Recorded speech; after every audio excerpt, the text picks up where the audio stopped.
Alright, what are you mad about this time? What do you mean? Why are you idiots calling Wataru a pedophile? Didn't Girls Remix confirm Shizuka married him? Well, I mean, it was implied given the ring, and if she didn't, well, clearly they still kept in contact if he trusted to let her know what he was doing with his son.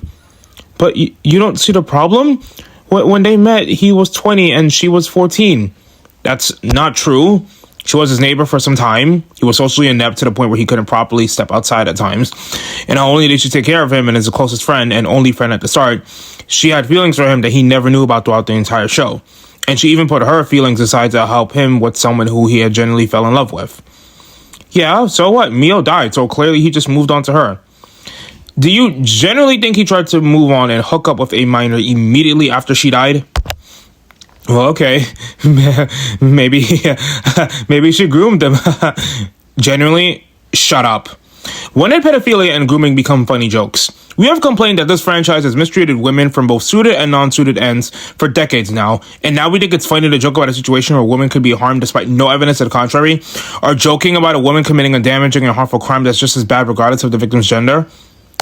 Well, if it's not grooming, what do you think happened? Maybe, and here's a crazy thought.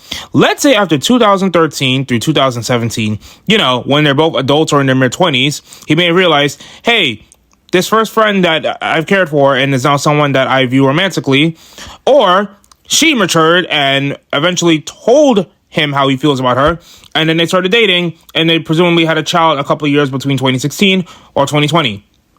But isn't their son supposed to be in their 20s? That's an assumption based on a timeline we've never even reached yet for all we know. Masao was a young teen when he went back in time. So if he was 14, he probably could have been conceived between 2017. When Shizuka was 23, which, is perfectly okay. You don't find it weird that two people who were close and one had feelings for another for at least 17 years got married? Not really? No? How? Let's say you were 27 and you met the love of your life who was 33 and was a partner who complimented you in almost every single way. Basically, your perfect match. Would you reject them just because 14 years ago they were 6 years older than you? Well, I guess not. You're all idiots. This community is one ridiculous joke.